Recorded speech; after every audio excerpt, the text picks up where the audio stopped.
بسم اللہ الرحمن الرحیم۔ اس ویڈیو میں ہم آپ کو شاہی قلعہ لاہور کے تاریخی پس منظر اور مغلوں کے فن تعمیر کے بارے میں بتائیں گے۔ آپ سے گزارش ہے کہ چینل کو سبسکرائب کریں اور ویڈیو کو شیئر کریں۔ قلعہ، جس کے لغوی معنی استحکام اور حفاظت کے ہوتے ہیں، قلعہ فوجی مقاصد یا شاہی رہائش گاہ کے لیے بنائے جاتے ہیں۔ شاہی قلعہ لاہور، جو مغلوں کے فن تعمیر کا ایک بے نظیر شاہکار ہے، اس کی باقاعدہ بنیاد 1566 میں مغل بادشاہ جلال الدین اکبر نے رکھی۔ اس قلعہ کی کل لمبائی 466 میٹر اور چوڑائی 370 میٹر ہے۔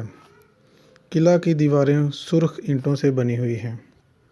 اس قلعہ کے اندر مختلف ادوار میں مختلف عمارتیں تعمیر ہوئیں، جو قلعہ کی خوبصورتی میں مزید اضافے کا باعث بنیں۔ ان میں سے چند ایک قابل ذکر ہیں۔ سب سے پہلے ہم بات کرتے ہیں عالمگیری دروازہ۔ شاہی قلعہ کی مغربی دیوار سے منسلک یہ دروازہ اورنگزیب عالمگیر نے 1673 میں تعمیر کروایا۔ اسی جگہ پر اکبر دور میں بھی ایک دروازہ موجود تھا، جسے اورنگزیب عالمگیر نے از سر نو تعمیر کروایا، جس کی وجہ سے یہ عالمگیری دروازہ کہلایا۔ اسی دروازے سے آج کل عوام کی آمد و رفت ہے۔ یہ دروازہ خوبصورتی کے لحاظ سے اپنی مثال آپ ہے۔ شاہی باورچی خانہ و اصطبل۔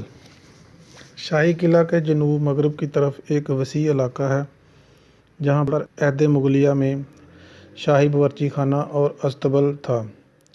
شاہی باورچی خانہ ایک بہت بڑے ہال اور چھوٹے چھوٹے کمروں پر مشتمل تھا، جبکہ شاہی اصطبل میں اعلیٰ نسل کے گھوڑے رکھے جاتے تھے۔ برطانوی عہد میں شاہی باورچی خانہ اور اصطبل کو ختم کر کے اس جگہ پر پولیس کی بارکیں اور جیل بنا دی گئی تھی۔ یہ خوبصورت عمارت دیوان عام ہے۔ دیوان عام مغل بادشاہ شاہ جہاں کے حکم پر 1632 کو پایہ تکمیل کو پہنچی۔ یہ سنگ سرخ کے 40 ستونوں پر مشتمل خوبصورت عمارت ہے، جس کی کل لمبائی 62 میٹر، چوڑائی 20 میٹر اور اونچائی 11 میٹر ہے۔ یہ دیوان 1.5 میٹر اونچے چبوترے پر بنایا گیا ہے۔ سکھ دور حکومت 1841 میں اس دیوان کو کافی نقصان پہنچا، جس کی وجہ سکھوں کی باہمی چپکلش تھی۔ بعد میں انگریزوں نے اس کی مرمت کر کے اس دیوان کو ہسپتال کی حیثیت دے دی تھی۔ دولت خانہ خاص و عام۔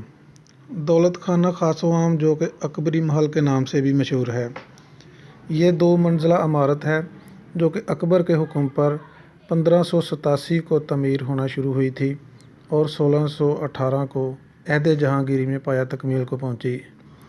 اس کی تعمیر پر 7 لاکھ روپے خرچ ہوا تھا۔ یہ محل 116 کمروں پر مشتمل تھا، جس کا کافی حصہ اب بالکل ختم ہو چکا ہے۔ یہ عمارت ایک کھڑک سنگھ کا محل ہے۔ دولت خانہ خاص و عام کی مشرقی جانب اور احاطہ جہانگیری کے جنوب مشرقی جانب ایک 2 منزلہ عمارت ہے۔ اس عمارت کا زیریں حصہ عہد اکبری کا ہے، جبکہ اوپر والی منزل راجہ رنجیت سنگھ نے اپنے بیٹے کھڑک سنگھ کے لیے بنوائی تھی۔ یہ عمارت 8 کمروں اور ایک بہت بڑے ہال پر مشتمل تھی، جو خوبصورتی کے لحاظ سے ایک نمونہ تھی۔ مسجدی دروازہ یا مستی دروازہ۔ جہانگیر کی والدہ مریم زمانی نے مشرقی دروازے کے باہر ایک عظیم الشان مسجد تعمیر کروائی تھی۔ قلعے کا یہ دروازہ مسجد کے قریب ہونے کی وجہ سے مسجدی دروازہ کہلایا، جو کہ بعد میں بگڑ کر مستی دروازہ بن گیا۔ اس عمارت کو خوابگاہ جہانگیری کہا جاتا ہے، جسے جہانگیر نے تعمیر کروایا تھا اور یہاں پر جہانگیر آرام فرمایا کرتا تھا۔ آج کل اس عمارت کو ایک چھوٹے سے عجائب گھر میں تبدیل کر دیا گیا ہے، جسے مغل آرٹ گیلری کا نام دیا گیا ہے، جس میں مغل بادشاہوں کے سکے، کتبے، بادشاہوں اور کنیزوں کی تصاویر، مختلف خطوط وغیرہ نمائش کے لیے رکھے ہوئے ہیں۔ زنانہ شاہی حمام۔